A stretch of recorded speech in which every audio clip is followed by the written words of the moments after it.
alguns estudiosos dizem que nesse período houveram duas revoluções industriais, que a primeira começou em 1830, onde o seu foco era a manufatura, principalmente de lã e de algodão, e também ocorreu outra, que foi o seu apogeu, que foi em 1850, quando ocorreu as novas revoluções, ou seja, as novas tecnologias voltadas para a metalurgia.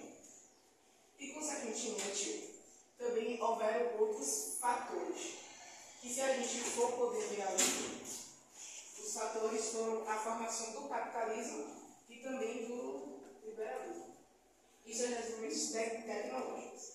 De acordo com o quadro aqui, com o pioneirismo inglês, na Inglaterra, no século XVII, a população ela girava em torno de 6 milhões de pessoas, sendo que sua população era de 70% que vivia na zona agrícola, ou seja, nos campos. Essas pessoas elas viviam exatamente nas terras comuns, que eram aquelas terras onde os camponeses eles poderiam caçar, pescar e também colocar os seus animais ali, para o seu próprio sustento. Mas chegou uma época que também houve a introdução do nabo e da batata, que é de origem holandesa, ou seja, os ingleses eles não introduziram logo esse tipo de consumo de alimento, porque eles achavam que aqueles dois vegetais eles não eram propícios para o alimento humano. Isso foi implementado no século XVIII.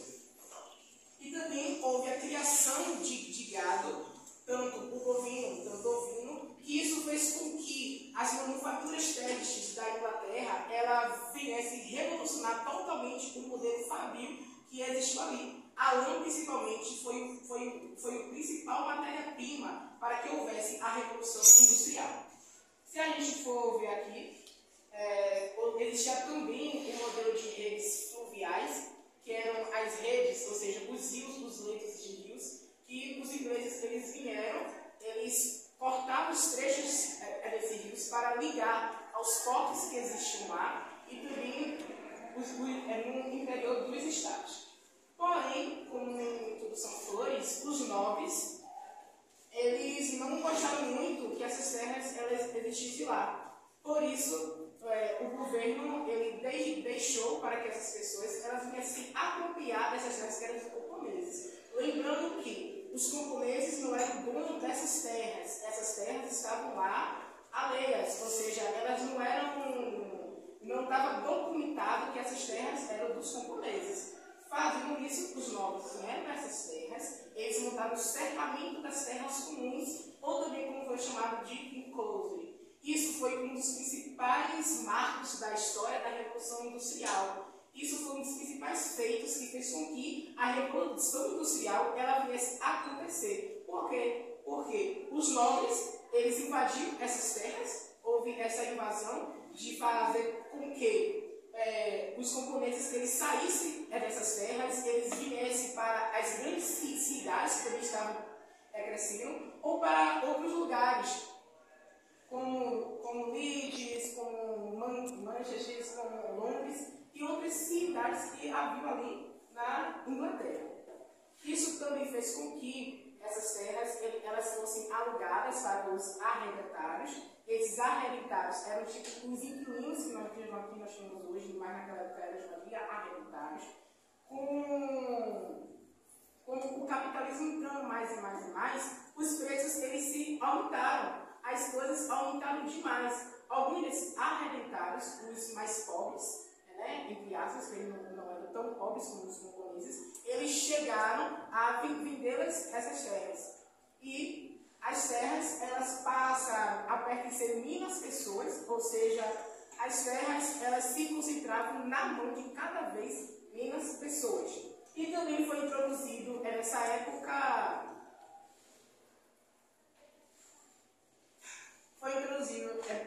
como eu já tinha dito, o gado, o bovino e ovino, e também o nabo e a batata, que foi um bastante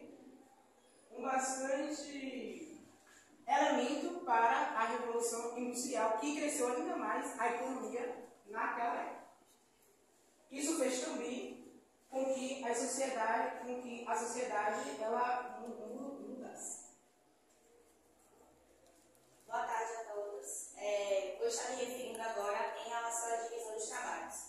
Nós sabemos que é um dos subtemas e um dos tópicos principais quando nós estamos falando de Revolução Industrial. Bom, no início do século XVIII, da Revolução Industrial, teve um grande marco e uma grande quantidade de coisas que, se a gente fosse trazer para os dias atuais, nós podemos dizer que era algo abominável e inaceitável hoje nos dias atuais. Bom, no início do século XVIII, ocorreu uma grande chamada de trabalhadores, de servidores, para se adentrar dentro daquelas indústrias, dentro daquelas empresas, e principalmente mulheres e homens. E vai relatar que aqueles trabalhadores, aqueles servidores, entravam e ficavam cerca de 12 horas diariamente, sem parar, sem descanso, e até outras vezes sem uma alimentação. E quando tinham, era de forma rapidamente, porque eles não tinham um momento de descanso. Então nós podemos ver que na divisão do trabalho tem uma grande quantidade de mulheres e crianças dentro aqui das indústrias, dentro das empresas do início do século XVIII. E nós podemos ver também uma carga horária excessivamente. Isso vai mudar em 1847, que vai entrar uma regulamentação diminuindo essa carga horária.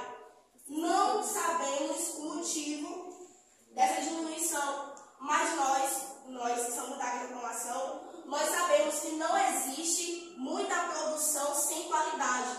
Quem sabe aquelas pessoas estavam até se adentrando nas indústrias, nas empresas, porém pelo fato de ter uma carga horária muito excessiva, quem sabe essa regulamentação veio por isso. Porque nós sabemos que não adianta muita produção sem qualidade. Então vai acontecer que em 1847 vai ter essa diminuição de carga horária, antes era 12 horas diária, e vai diminuir para 10. Bom, com o início demográfico, com o aumento demográfico das empresas, vai ocorrer também um grande impacto ambiental e social, que uma delas foi muitas doenças, falta de saneamento básico, aumento de lixo e também uma grande desigualdade social. Bom, uma das doenças que impactaram muito no início da Revolução Industrial, no século XVIII, foi a cólera e o tifo. O tifo é uma doença que, assim que você é picada por um inseto, você pode transmitir coceiras e doenças, e ela vem da pulga e do carrapato e do piolho. E a cólera é uma doença fecal e oral, ou seja, a partir do momento que eu ingerir uma bebida ou um alimento que vai me prejudicar, eu posso transmitir essas doenças. Ah, mas isso foi um impacto ambiental e social? Sim, porque através disso nós podemos ver que as indústrias faziam um descarte incorreto de tudo aquilo que elas faziam, de tudo aquilo que elas produziam. Então, a partir do momento que eu me adentro daquela empresa, que eu passo a trabalhar ali, e eu acabo ingerindo água, eu acabo bebendo água, que não vai fazer bem para a minha saúde, eu posso levar para os meus filhos e dos meus filhos, para as pessoas que eles conhecem, e daí a gente pode ver que toda aquela sociedade sofreu e teve um grande impacto aqui, tanto social como ambiental. O ambiental foi o desgaste, a falta inconsciente de desmatamento, a produção excessiva e sem algo sustentável, e social foi essas doenças que ocorreram. Então nós podemos ver que na divisão dos trabalhos teve uma grande diferença, porque mulheres e homens se adentraram, mas principalmente para as mulheres e crianças, de forma inconsciente, porque naquela época os donos daquelas empresas se preocupavam só com a produção. Eles ganhavam pouco, e além de ganhar pouco, eles tinham que eram, infelizmente, obrigados a ficar naquela carga horária excessivamente e não se preocupavam nem com sua saúde, nem mental e nem física. Então nós podemos ver aí esses grandes impactos ambientais e sociais na era aqui da entrada dos trabalhos, na divisão aqui dos trabalhos com os impactos ambientais e sociais. Boa tarde. O capitalismo também conhecido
acumulação de bens materiais e também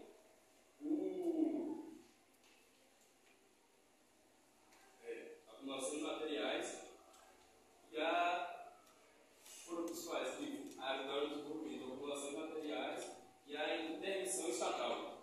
Foram principais para ajudar a Inglaterra a se desenvolver, a se aprimorar.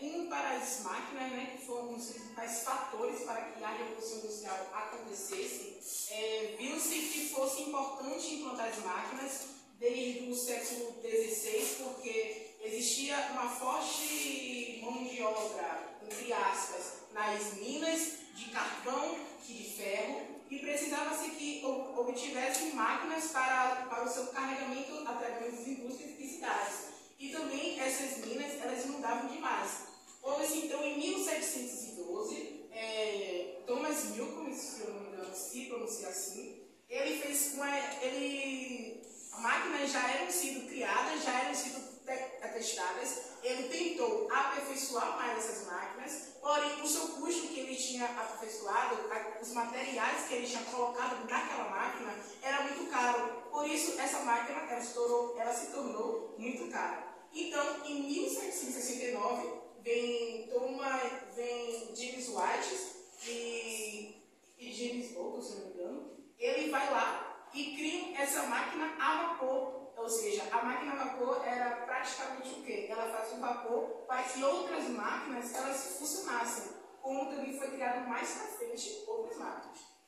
Essas máquinas também foram criadas as máquinas hidráulicas de James Everett. Ele criou a máquina de tecelagem principalmente de fio de lã, que o fio de lã ele era mais consumido do que o algodão, porque não havia técnicas que fossem bastante úteis para o seu desenvolvimento do algodão. Então a lã ela era mais enriquecida aí na economia britânica.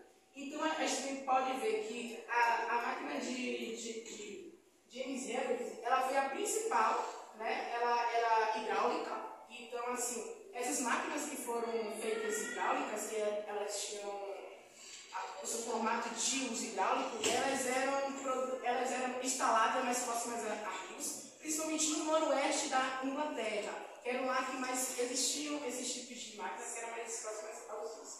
Isso fez com que, principalmente as máquinas, elas gerassem bastante lucro e bastante economia para a Inglaterra. Estima-se que 5% da fabricação ela era de lã ou de algodão, e o resto era de lã e também um pouco de carvão e de minério, que era o caso do ferro. Então, a gente pode ver esses fatos bastante importantes. E também houve a máquina Spinning Jackson, que foi a tradução da máquina hidráulica de James. E também Essa bateria? sim, é a máquina de Spinning, que foi criada por James Harris. Ela foi a principal para a instalação da economia britânica.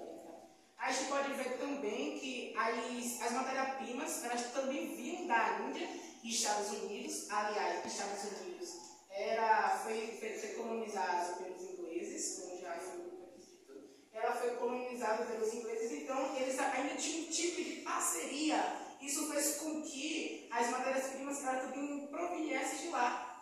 Principalmente o algodão e a lã também eram, não tanto como a Inglaterra, mas eles também produziam e traziam de lá para cá. Isso também fez com que, teve os impactos ambientais que ela tinha dito, com a implantação do nabo e da batata, que eu tinha esquecido de falar, fez com que a mortalidade ela abaixasse mais natalidade houvesse, e também a mão de obra se aumentou ainda mais, então foi mais preciso, mais indústrias, mais máquinas, para que esses processos eles viessem a aumentar ainda mais.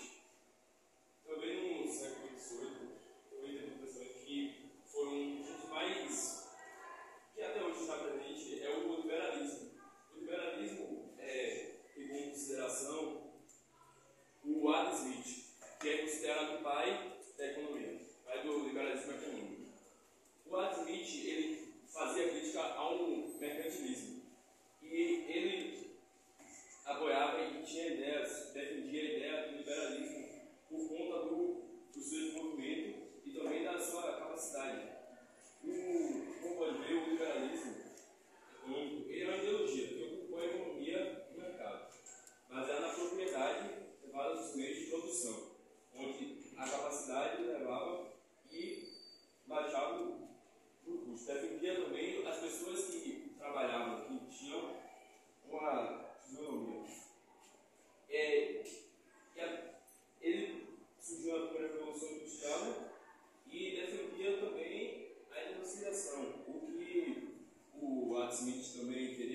mostrar era que a produção, o liberalismo tinha também uma margem, uma fisionomia para defender o processo mercantilista, para cancelar o processo mercantilista, que para ele era um problema muito para a Inglaterra, por causa do desenvolvimento que prejudicava, mas só que ele defendia a liberdade econômica, o qual ele se aprimorava. E até hoje ele é considerado o pai do liberalismo. E até hoje ele tem essa ideologia dele e na época ajudou bastante para o desenvolvimento da Inglaterra. E tanto para os negócios britânicos, as colônias britânicas, o aprimoramento, a fixação da colônia britânicas. Pronto, então com base em todos esses aspectos que a gente pode ver aqui, lembrando que todos esses aspectos que foram trazidos aqui, então a gente não pode dizer que só foi as máquinas que impulsionaram, que só foi o encontro que aconteceu nos campos, não. Foi um conjunto de elementos que fez com que a Revolução Industrial ela acontecesse, que também teve ajuda desde a era moderna, com as grandes navegações que aconteceram. Então foram vários fatores que ajudaram a Revolução Industrial. E outra coisa também, a gente não pode, rapidinho, o tempo já passou, a gente não pode olhar muito também a primeira Revolução Industrial como algo negativo, como algo desvantajoso. Porque quando nós falamos de revolução, como a professora falou nas últimas aulas, é algo que mexe muito com a sociedade, é algo que modifica muitas coisas.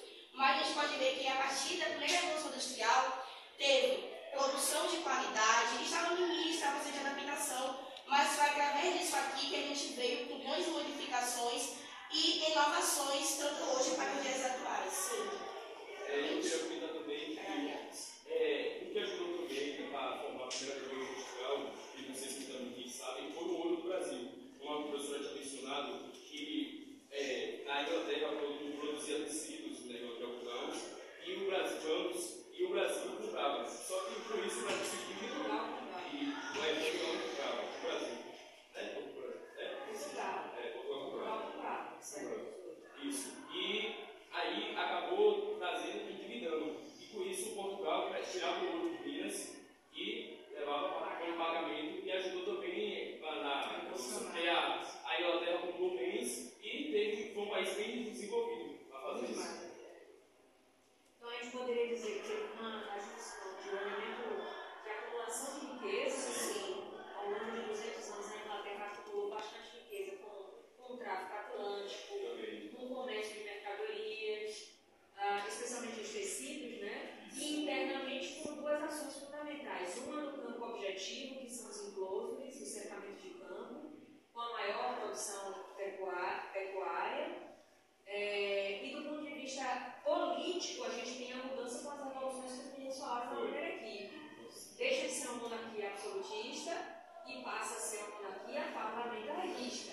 Sendo uma monarquia parlamentarista, significa que o parlamento é composto por representantes da gentry, que era aquela nobreza comercial, dona das propriedades rurais, e da burguesia. E se era o parlamento que ia tomar as decisões econômicas, eles iriam levar para dentro do parlamento os interesses da burguesia e da gentry. Então, juntando todos esses elementos do campo objetivo e do campo subjetivo, a Inglaterra tinha todas as condições de se tornar o que o Eric Hobsbawm, que é um historiador inglês, que já morreu, alcunhou, deu um apelido para a Inglaterra. A Inglaterra, no século XVIII e XIX, foi a oficina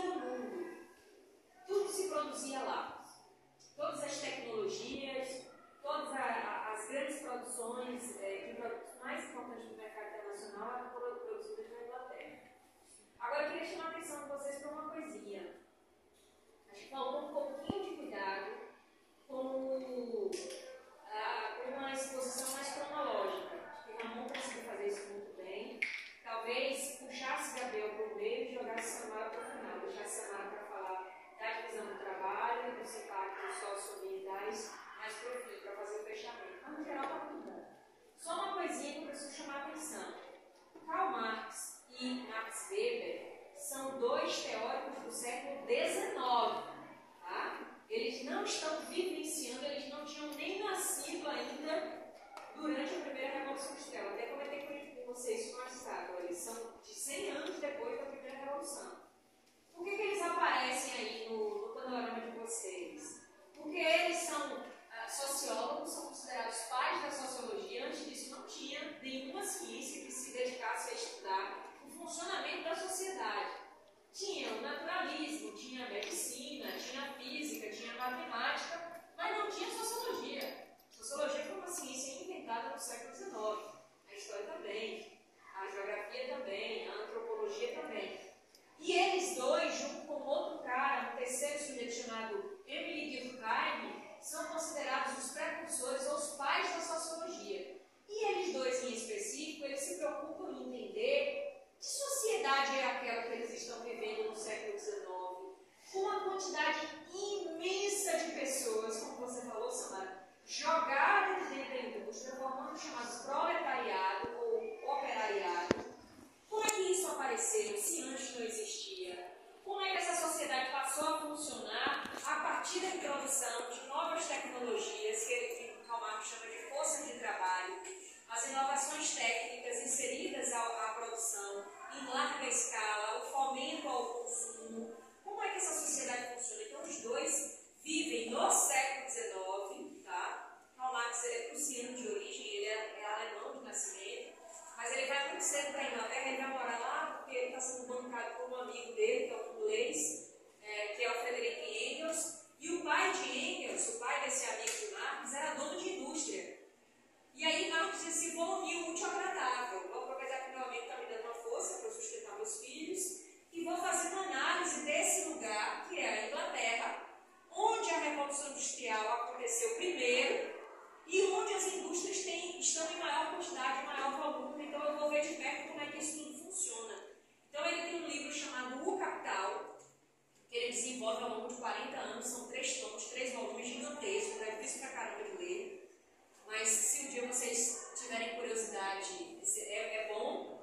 Os principais economistas do mundo todo até hoje leem muito o Karl Marx, são críticos dele, mas leem ele porque querem entender as críticas que ele faz ao modelo capitalista. Então, tanto Weber quanto Marx, eles tentam entender essa sociedade que se cria a partir da Revolução Industrial, que se chama de capitalismo liberal. Tá? Agora, o mais importante do ponto de vista cronológico, quem veio antes deles?